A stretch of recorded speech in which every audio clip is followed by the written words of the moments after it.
안녕하세요. 전 이곳 사연을 즐겨 듣고 있는 60대 여성입니다. 여러분들은 살아온 인생을 다시 한 번 더 살고 싶다는 생각을 하시나요? 저는 이 나이를 먹고 인생을 돌아보니 후회되는 것들이 너무 많아 다시 한번 삶을 살아보고 싶다는 생각을 종종 합니다. 다시 삶을 산다고 해서 인생이 드라마틱하게 변하지는 않겠지만 지금보다 후회되는 일들은 줄어들 것 같으니까요. 인생을 좀 더 현명하게 살았으면 좋았을 텐데 왜 예전에 나는 감정에 휘둘려 살았는지 안타깝기만 합니다. 오늘 제가 여러분들께 이야기할 사연은 저에게 벌어졌던 놀라운 일과 함께 제 인생에 대한 반성문이기도 합니다. 제 이야기를 끝까지 들으신 분들은 저와 같은 후회하지 않으시길 바라면서 지금부터 이야기를 시작해 보도록 하죠. 전 가난한 집에 1남 3녀 중 막내딸로 태어났습니다. 우리 시절 모두가 그랬듯 가난한 집안에서 집안을 일으킬 사람으로 기대를 받았던 건 유일한 아들이었던 오빠였고 나머지 자식들은 모두 집안을 위해 희생을 해야 할 존재들이었죠. 말을 좀 심하게 했지만 부모님의 사랑을 못 받고 자랐던 건 아니었습니다. 이제 와서 생각해보면 다들 똑같은 자식인데 차별이 심했구나 싶어서 이렇게 표현을 한 거죠. 어쨌거나 저와 언니들은 집안의 희망이었던 오빠의 뒷바라지와 집안의 생계유지를 위해서 학교 교육을 끝마치지 못하고 어린 나이부터 일을 시작하게 되었어요. 그러다 제가 성인이 되자마자 부모님께서 중매로 맺어준 남자와 만나 결혼을 하게 되었죠. 데이트다운 데이트도 몇 번 하지 못하고 결혼을 하게 되었지만 다행히 남편은 정말 좋은 사람이었습니다. 그 시절 남자라고 생각할 수 없게 다정하고 가정적인 남자였죠. 저에게 있어 남편과 보낸 짧은 신혼생활이 인생에서 가장 행복했을 때라고 말할 정도로 그 어느 때보다 행복한 삶을 보내고 있었을 때였어요. 뱃속에는 쌍둥이 아들들이 자라고 있었고 형편도 점점 피고 있던 중이라 장밋빛 미래만 그리고 있었죠. 그런데 집으로 걸려온 전화 한 통화로 인해 그려가고 있던 장밋빛 미래가 산산조각이 나버렸습니다. 걸려온 전화는 남편의 사고 소식이었어요. 전화를 받고 급하게 병원을 가게 되었지만 이미 남편은 싸늘한 시신이 되어 저를 기다리고 있었죠. 저의 곁에 남아 평생 행복을 안겨줄 것 같았던 남편이 죽게 되자 말로 설명할 수 없을 만큼의 충격과 슬픔이 찾아왔습니다. 하지만 남편 이런 슬픔을 제대로 토해낼 수도 없었어요. 뱃속에 있는 아이들이 잘못되기라도 할까봐 최대한 빨리 마음을 정리해야 했고 제 몸을 억지로라도 챙겨야 했죠.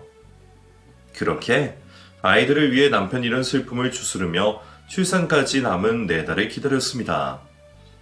다행히 친정 부모님께서 보살펴 주셔서 출산 날까지 아무 문제 없이 몸을 챙길 수 있었죠. 그런데 한번 꼬여버린 인생은 쉽게 풀릴 생각이 없는 건지 저에게 잊을 수 없는 아픔이 또 한 번 찾아오게 되었습니다. 아이들 머리가 둘 다 밑에 있어야 자연분만이 가능했는데 한 아이 머리가 위로 가 있어서 안전하게 제왕절개 수술을 하게 되었어요. 제왕절개 수술하는 동안 수면 마취를 해야 한다고 했고 긴장된 마음으로 수술실을 들어가게 되었죠. 그리고 정신이 들어 눈을 떠보니 회복실에 누워 있었습니다. 옆에는 친정 부모님께서 계셨죠. 그런데 부모님 두 분의 얼굴이 어두웠습니다. 출산하고 난 딸을 반기시는 표정이 아니었죠. 불길한 예감이 들어 엄마에게 무슨 일이 있냐고 물어보게 되었는데 충격적인 이야기를 듣게 되었어요. 쌍둥이 아이들 중 한 아이가 사살이 된 채로 나왔다고 했죠.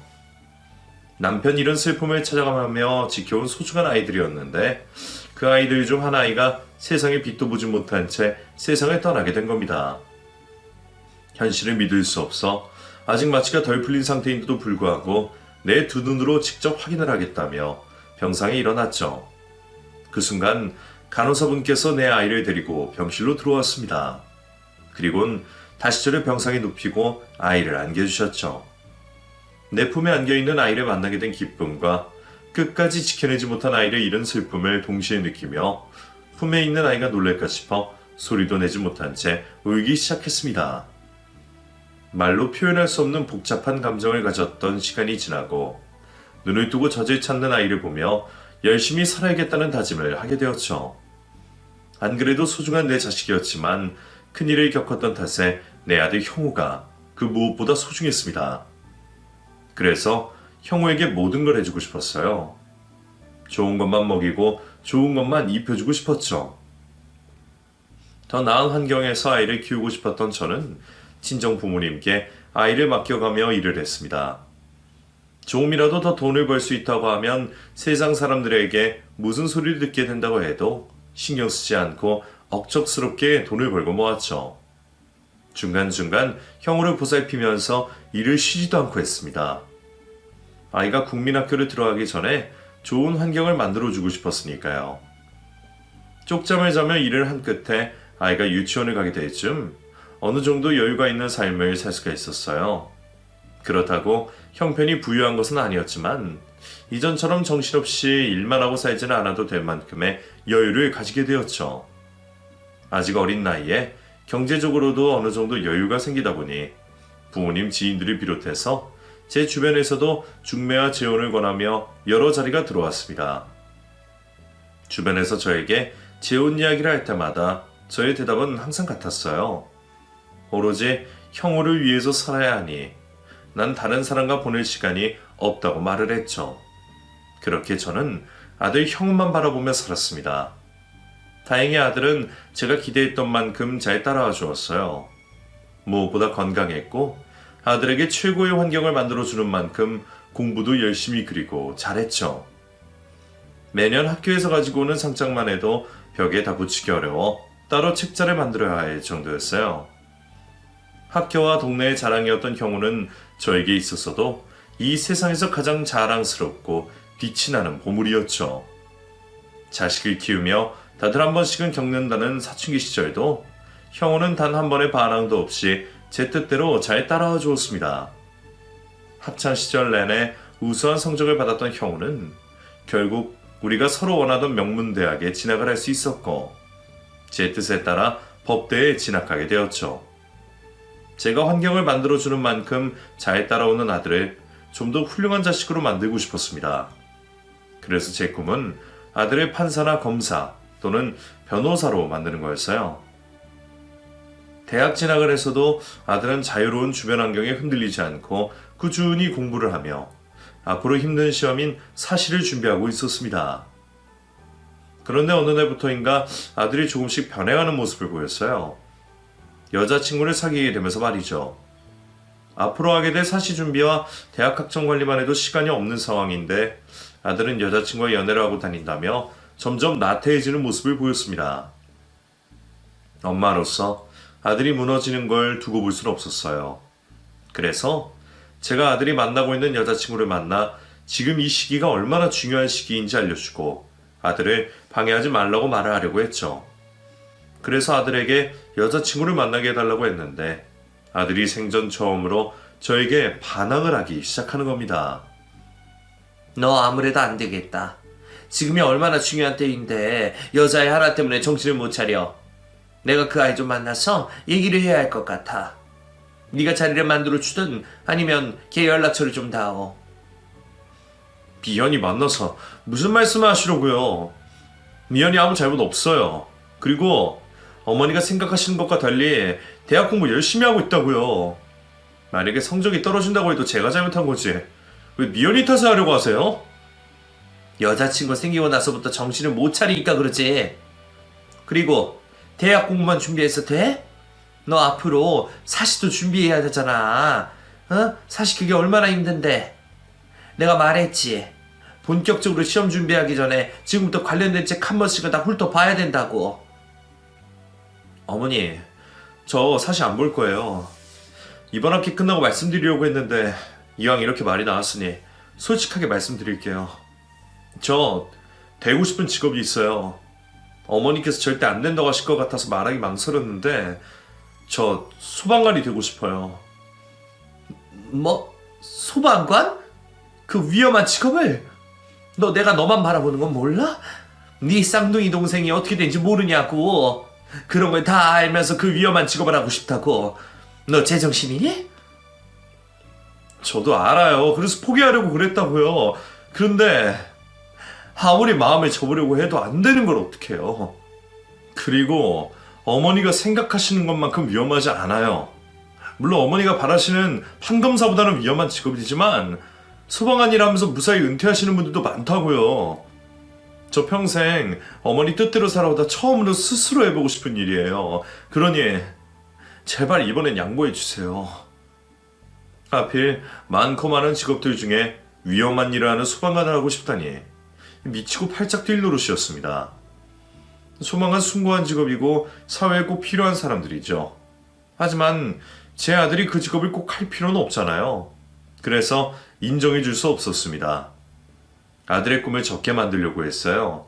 출산과 동시에 쌍둥이 아들들 중 한 명을 잃게 된 저로서는 위험한 직업을 자청하는 아들을 필사적으로 말릴 수밖에 없었죠. 하지만 아들은 끝까지 자신의 뜻을 꺾지 않았습니다. 제 뜻에 따르지 않는 변한 아들을 보게 되자 이 모든 변화의 시작이 아들의 여자친구 때문이라고 생각했어요. 그래서 만나보지도 못한 아들의 여자친구를 미워하게 되었죠. 하지만 제가 품고 있는 감정과 상관없이 아들은 만나고 있던 여자친구와 헤어지지 않고 계속 만남을 이어갔고 대학 졸업 후 소방관 시험에 합격을 하게 되었습니다. 위험한 직업군을 선택한 아들이 마음에 들지 않았지만 그렇다고 아들까지 미워졌던 건 아닙니다. 오히려 위험한 일을 하는 아들이 걱정되어 입에 들어가는 음식, 수면의 질, 평소 컨디션을 이전보다 더 세심히 관리해 주었죠.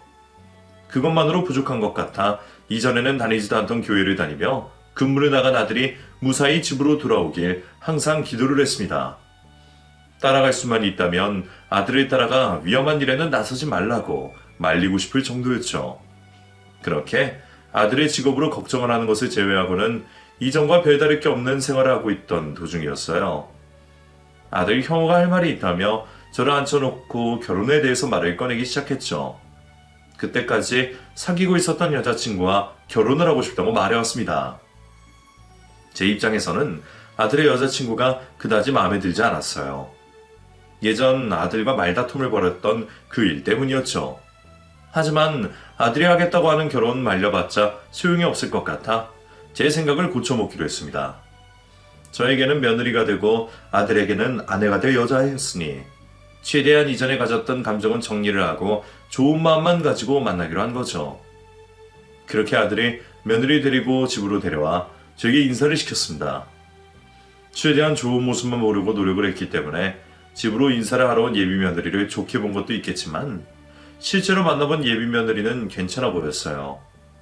어른 앞에서 행동도 조신하게 하고 단어 하나 말 한마디 조심스럽게 하며 예의를 지키는 모습을 보였죠. 대화를 하는 중간중간 느껴지는 성품도 좋아 보였습니다. 아들 가진 부모로서 아들 반려자에 대한 욕심을 부리자면 끝없이 부릴 수 있었지만 그 정도면 아들에게도 잘하고 서로 행복하게 잘 살겠다 싶어 결혼을 허락하려고 했죠. 그런데 제 생각을 뒤집어 버리게 되는 사실을 아들이 말했어요. 그러면 이제 결혼에 대해서 말해보자. 다른 건 몰라도 내 아들 결혼한다고 덕볼 생각 없다.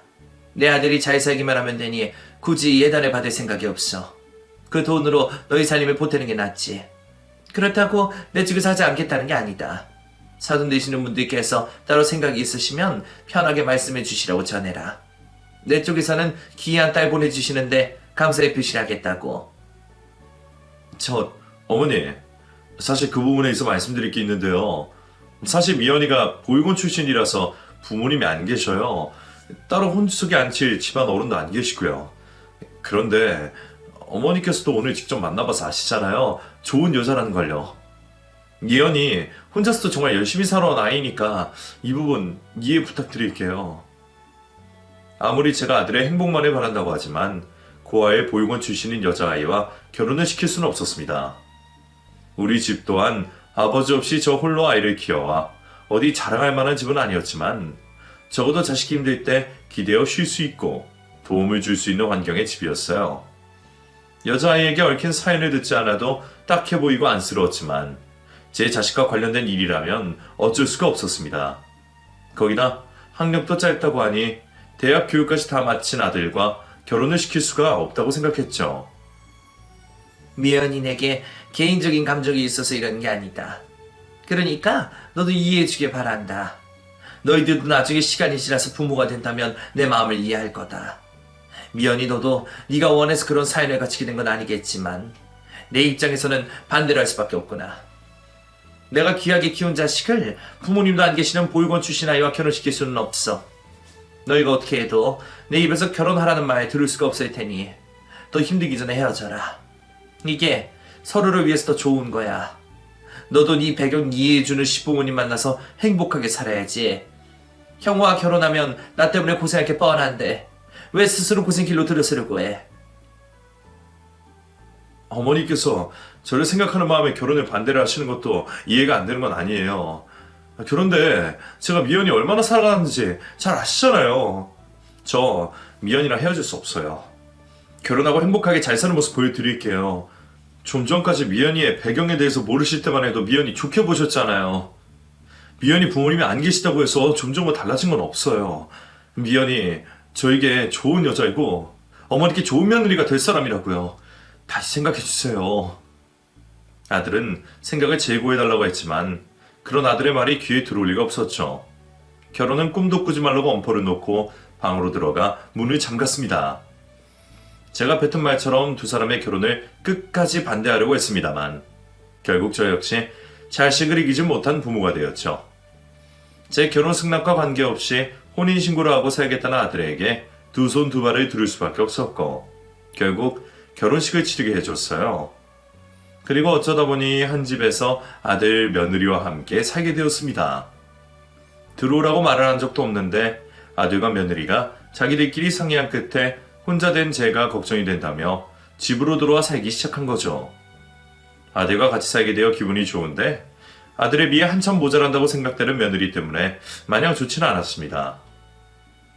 며느리와 같이 살게 되며 처음에는 기분 나쁜 티를 낼 수밖에 없었어요. 하지만 며느리는 제가 기분을 나쁘게 하는데도 불구하고 표정 구기는 법 한 번 없이 웃으며 저에게 최선을 다했죠. 시간이 지나며 저에게 대충 할 법도 한데 며느리를 항상 자신보다 저를 더 생각해주며 행동을 했습니다. 제가 좋아하는 게 있으면 뭐든 해주려고 했죠. 그런 착한 며느리와 지내다 보니 이유 없이 미워하던 제 마음도 점점 며느리에게 기울기 시작했습니다.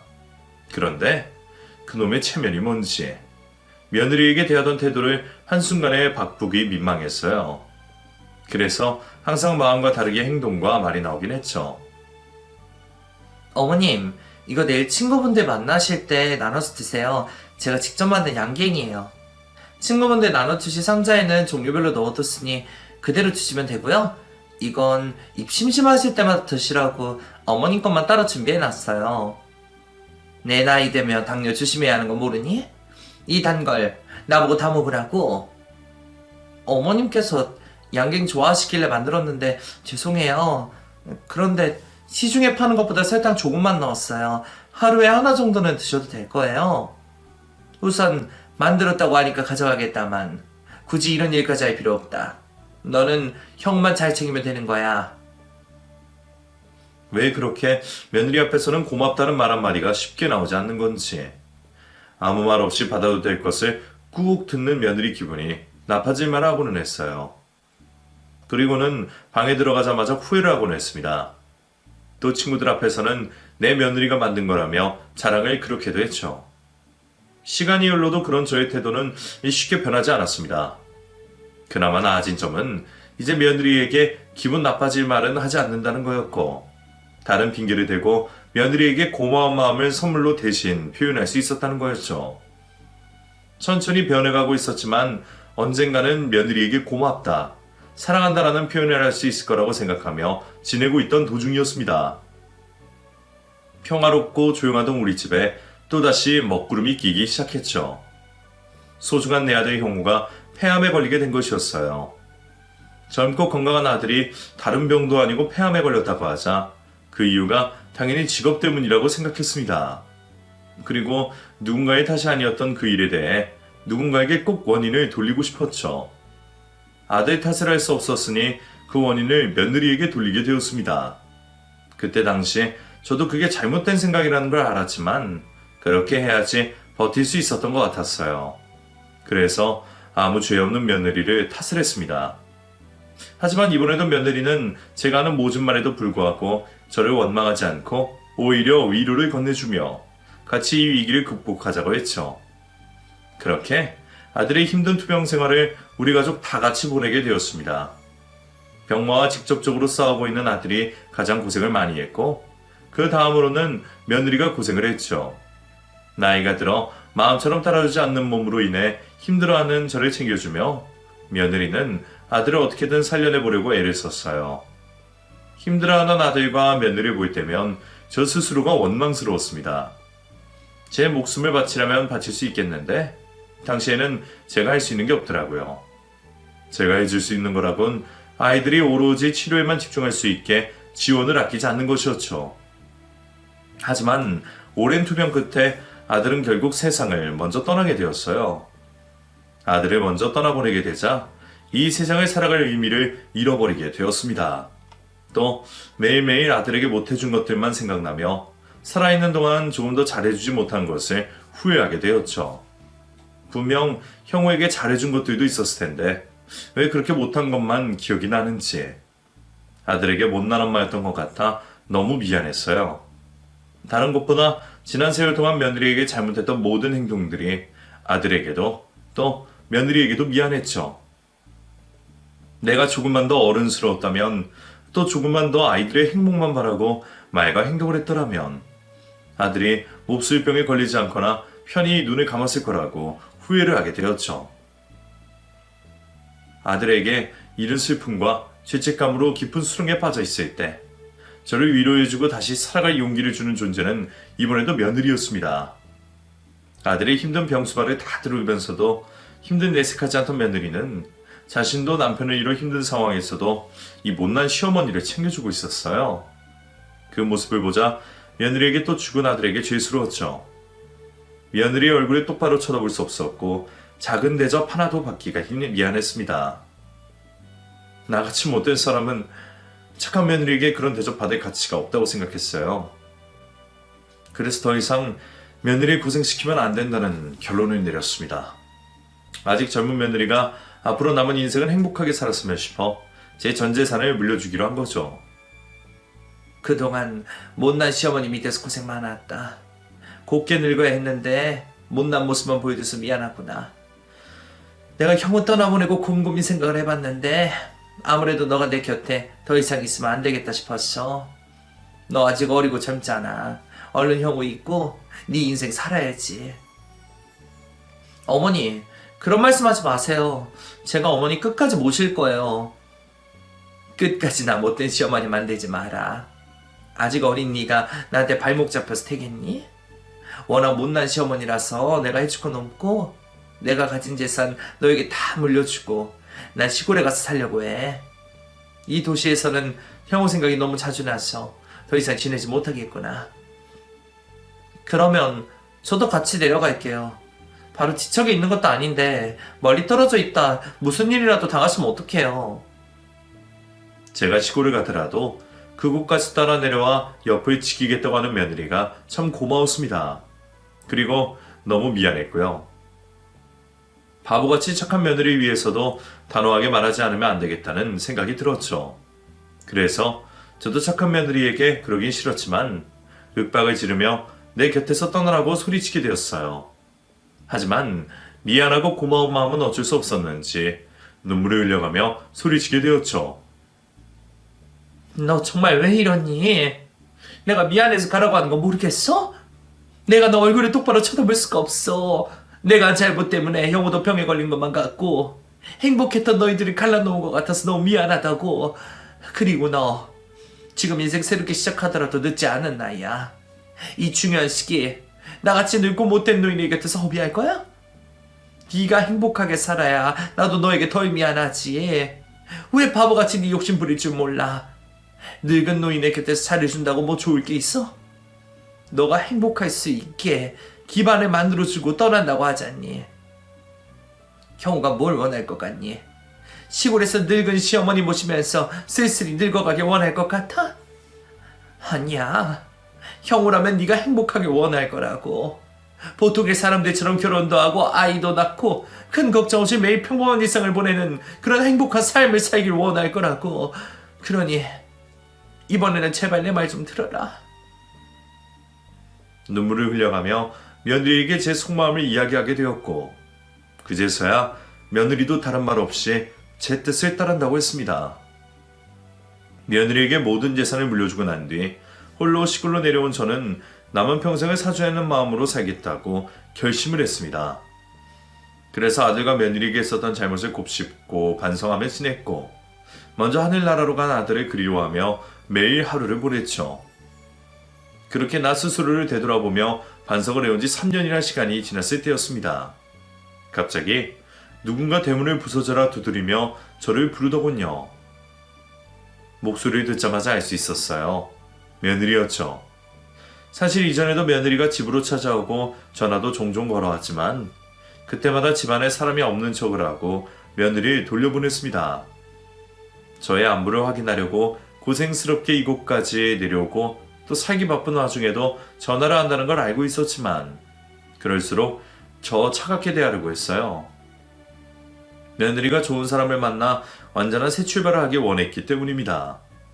저 역시 남편을 잃고 살아왔으니 새 출발을 하기 위해선 이전 결혼 생활과 연관된 사람들을 다 끊어야 한다는 걸 알고 있어서 하는 행동이었죠. 며느리에게는 저와 같이 애정을 쏟을 자식이 없었으니 저에 대한 정만 끊는다면 분명 좋은 사람을 만나 행복한 삶을 살아갈 수 있을 거라 생각했습니다. 그래서 그토록 매몰차게 단 한 차례도 연락과 만남을 가지려 하지 않았던 거죠. 이전까지는 며느리도 제 의중을 알고 기다림 끝에 집으로 돌아가고는 했는데 그날은 쉽게 돌아서지 않았습니다. 시간이 꽤나 흘렀는데도 불구하고 지속적으로 집 대문을 두드리며 저를 불렀죠. 저는 슬슬 며느리가 걱정되기 시작했습니다. 며느리가 이렇게 오랫동안 밖에서 있을 줄은 몰랐으니까요. 결국 제가 밖으로 나가 제 뜻을 다시 한번 전하고 집으로 돌려보내야겠다고 생각했죠. 마음을 단단히 먹고 대문을 열었는데 며느리가 곧바로 제 손을 부여잡았습니다. 그러며 다급한 목소리로 저와 갈 곳이 있다고 했죠. 어머니, 지금 당장 갈 곳이 있어요. 다른 말씀 물어보지 마시고 저랑 우선 가요. 예, 너 이러는 거 나중에 후회해. 너 늙은 시어머니한테 할 만큼 했다. 저번에도 말했다만 이제나 챙기지 말고 네 인생 살아야지. 그런 말씀은 나중에 하세요. 우선 빨리 가봐야 할 곳이 있으니까요. 무슨 일인지는 제가 도착해서 직접 보시게 되면 말씀드릴게요. 전 며느리가 저를 위해 또 수고스러운 행동을 할까 싶어서 가지 않겠다고 했습니다. 며느리는 꼭 가야 하는 일이라며 저를 이끌었고요. 작은 실랑이 끝에 결국 며느리 고집을 꺾지 못했고 따라 나서게 되었죠. 꼭 가야 하는 곳이 있다고 하니 예상이 잘 되진 않았어요. 그래봤자 제 건강을 위해 한의원이나 병원 정도라고 갈 거라고 생각했는데 차량을 타고 한참을 가는 겁니다. 도대체 어디를 가는 건지 고속도로까지 타더라고요. 무슨 일인지 물어보려 하다 차량 좌석까지 탄 마당에 아무 말 하지 않고 가기로 했어요. 그런데 며느리가 이전과 많이 달라 보였습니다. 수다스러운 성격은 아니었지만 일부러 제가 심심할까 싶어서 말이 끊기지 않게 걸어주던 아이였는데 이번에는 필요한 말 이외에는 몇 마디 말도 하지 않았죠. 심지어는 살짝 긴장한 모습도 보였어요. 그런 모습의 며느리를 보게 되자 무슨 큰일인가 싶어 저도 덩달아 긴장을 하게 되더라고요. 그렇게 한참을 달려오다 보니 점점 익숙한 풍경이 눈에 들어왔습니다. 몇 년 전까지만 해도 하루에도 몇 번씩 왔다 갔다 하던 그 길이었죠. 아들이 치료를 받았던 병원으로 가는 길이었어요. 아들에 대한 기억 때문인지 좋지 않은 기분이 들었습니다. 혹시 며느리의 몸에 이상이 있는 건 아닌가 싶었죠. 물론 며느리가 자신이 아프다는 걸 저에게 대놓고 알릴 아이는 아니었습니다만 아들이 투병을 했던 곳이라 계속 안 좋은 쪽으로 생각이 되었어요. 결국 제가 예상했던 것과 같이 아들이 투병을 했던 병원으로 도착했습니다. 좀 전 안 좋은 생각이 현실이 되는 게 아닌가 싶었던 저는 차에 내리려는 며느리를 붙잡고 무슨 일이냐며 묻게 되었죠. 너 이 병원에 왜 온 거니? 설마 너까지 아픈 거야? 정말 그런 거야? 어머니 죄송해요. 거기까지는 제가 생각을 못했어요. 그런 건 아니니까 걱정하지 마세요. 제가 왜 어머님을 모시고 여기 왔는지 곧 아시게 될 거예요. 그러니 불안해하지 마시고 조금만 더 참아주세요. 우선 며느리가 아픈 게 아니라고 하니 마음이 놓였습니다. 며느리의 표정을 보니까 저에게 거짓말을 하는 건 아닌 것 같았죠. 한숨을 놓게 되었고 그럼 무슨 일로 여기까지 데려왔을까 궁금해지기 시작했습니다. 그렇게 며느리를 따라 병원 안으로 들어갔고 병실이 있는 층으로 올라갔죠. 며느리는 제 손을 꽉 잡고 한 병실로 데리고 갔습니다. 그리고 문을 열어주며 저보고 먼저 들어가 보라고 하더군요. 도대체 누구 병실이길래 일어나 싶어 며느리의 얼굴을 한번 쳐다보고 병실을 들어갔는데 그곳에 세상을 떠난 아들이 있었습니다. 분명 그럴 리가 없었지만 제 아들이 저를 보고 있었어요.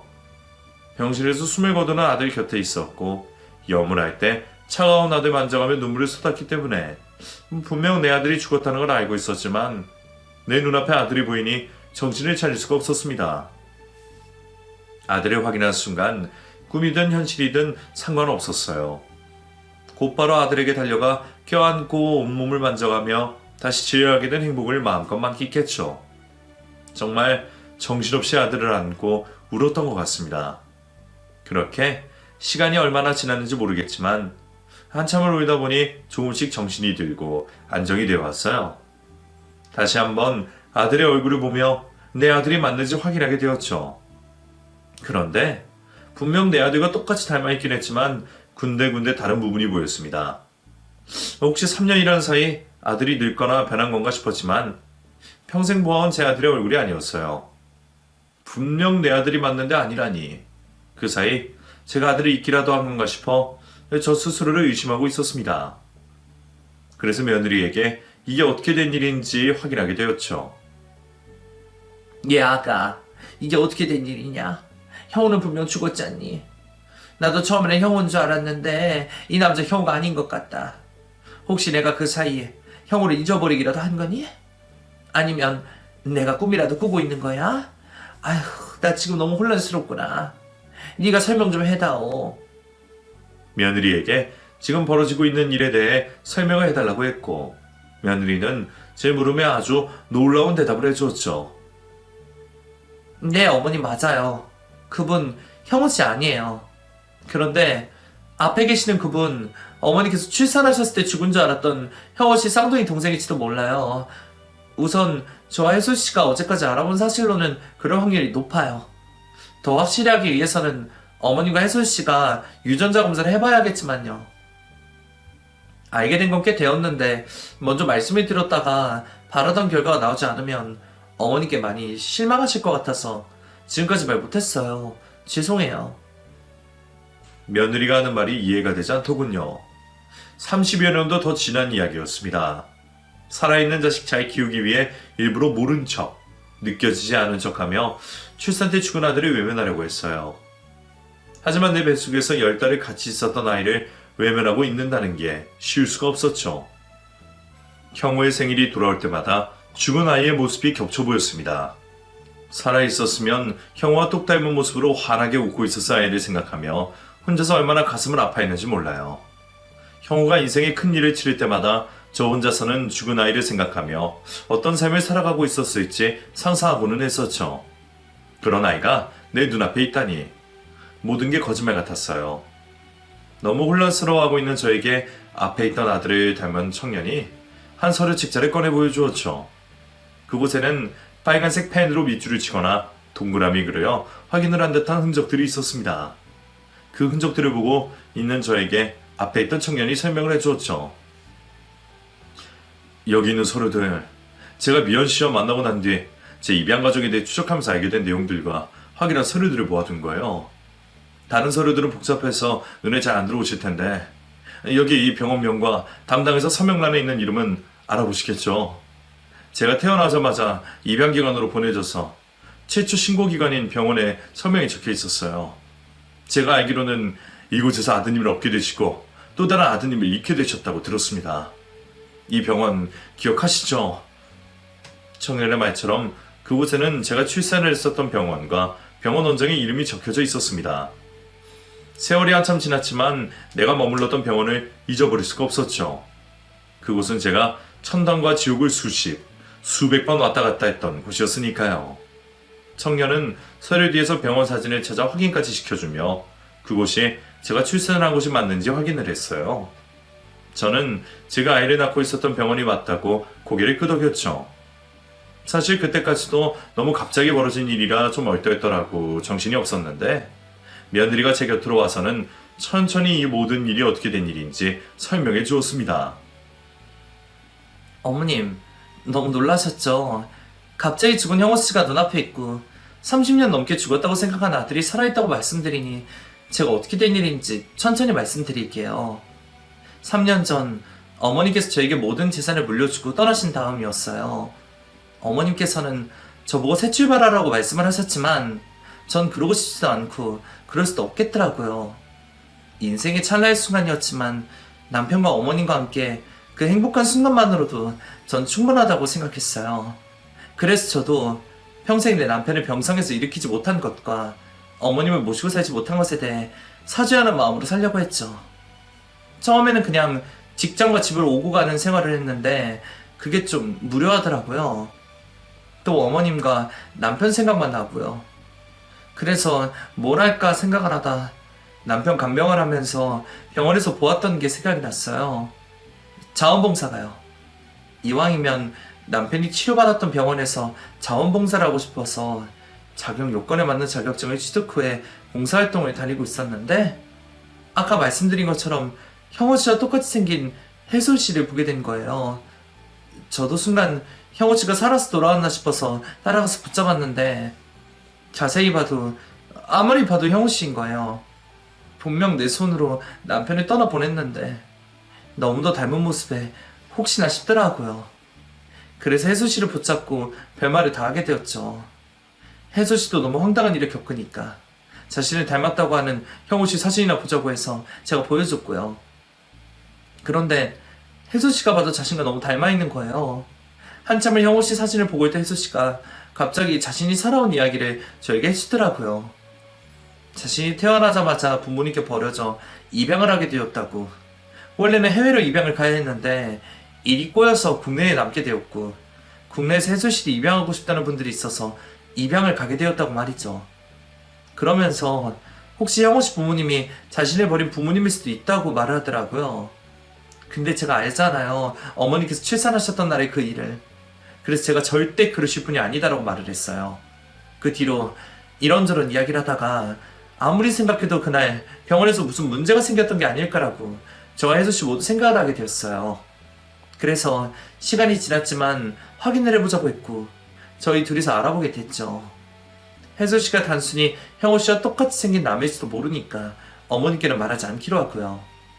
그러다 알게 되었어요. 믿지 못할 만한 일이 있었다는 걸요. 혜솔이란 이름을 가진 청년과 며느리는 청년의 양부모님이 가지고 계신 입양 서류의 내용을 기반으로 당시 관련된 기관들을 직접 찾아 나섰다고 합니다. 처음 입양기관을 찾아가게 되었고 그곳에서 아주 놀라운 이야기를 들었다고 했어요. 제가 아이를 출산했을 당시 우리나라에서는 국내 아이들을 해외로 입양 보내는 정책을 펼치고 있었다 합니다. 아이 한 명당 그 당시 우리나라 경제로서는 아주 큰 돈을 벌 수 있는 정책이었다고 했죠.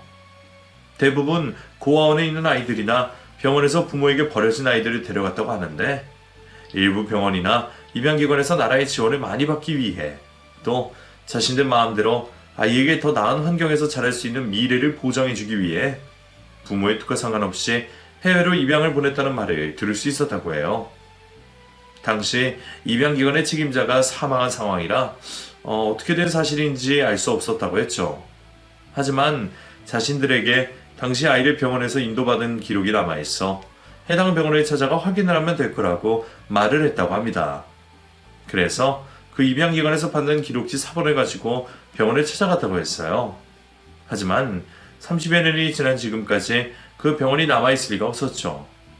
두 사람은 거기서 포기하지 않고 당시 병원 원장으로 추측이 되는 분의 집을 찾아갔다고 합니다. 하지만 몇 년 전 지병으로 세상을 떠나 그날 저 아이들에게 있었던 사실을 말해줄 사람이 한 명도 남아있지 않았다고 했어요. 자신들이 생각하기로는 병원이든 입양기관이든 저와 가족들한테 쌍둥이 아들 중 한 명이 죽었다고 속인 다음 해외 입양을 보내려고 한 것 같은데 더 이상 밝힐 수가 없었다고 했습니다. 더 이상 저와 청년의 관계를 입증할 수 없다는 사실을 바로 어제 알게 되면서 마지막 방법을 하기로 했고 저를 이곳으로 데리고 온 거라 말을 했죠. 며느리는 그 말을 전하면서도 아주 조심스러워했습니다. 제가 두 사람의 말을 듣고 죽었던 아들이 살아 돌아왔다고 확신을 하다 유전자 검사 결과 자식이 아니라는 게 밝혀지면 너무 큰 실망을 하게 될까봐 말이죠. 며느리의 마음을 알면서도 또 청년이 내 자식이 아니라는 걸 밝혀주면 그게 실망할 것을 알면서도 한번 가지게 된 기대는 쉽게 진정되지 않았습니다. 그리고 아직 유전자 검사 결과가 나오지 않았지만 눈앞에 있는 청년이 태어나자마자 죽은 줄로만 알았던 내 아이일 수도 있다고 생각이 드니 또다시 눈물이 흘러나왔습니다. 만약 내 아이가 맞다면 그 이유가 어떻게 되었던 간에 태어나자마자 엄마 품에 안겨보지도 못하고 낯선 세상 혼자서 무서워했을 테니 엄마가 되어 끝까지 지켜주지 못한 것에 대한 죄책감이 밀려왔죠. 다시 한번 내 아들일 수도 있는 청년을 끌어안고 한참 동안 울었습니다. 그리고 잠시 후 친자검사를 하기 위해 필요한 샘플들을 취재하게 되었죠. 이틀 정도 되는 동안 얼마나 심장이 떨렸는지 몰라요. 기대를 하지 않으려고 계속 마음먹었지만 기대를 하지 않을 수가 없더라고요. 그나마 며느리가 옆에 있어줘서 다행이었지 저 혼자였다면 그 정말 끔찍한 시간을 보냈을 겁니다. 그렇게 저에게만큼은 길고 힘든 그 시간을 보낸 끝에 검사 결과를 받을 수 있었고 청년이 제 아들이라는 걸 확인받게 되었죠. 우리 모두가 예상했던 것처럼 청년은 출산 당시 죽은 줄로만 알고 있었던 제 아들이 였습니다. 생물학적으로 제 아들임을 확인받게 되자 그제서야 아들을 원 없이 만지고 제 아들이라고 부를 수 있었어요. 그러면서 형우가 죽고 난 이후 없어졌던 삶의 목적을 다시 생기게 되었죠. 다시 되찾게 된 아들에게 못해줬던 엄마의 노릇을 하고 싶었습니다.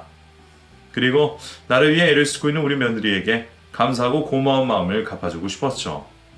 그래서 자신과 같이 살아달라고 하는 며느리의 뜻을 거절하지 않았습니다.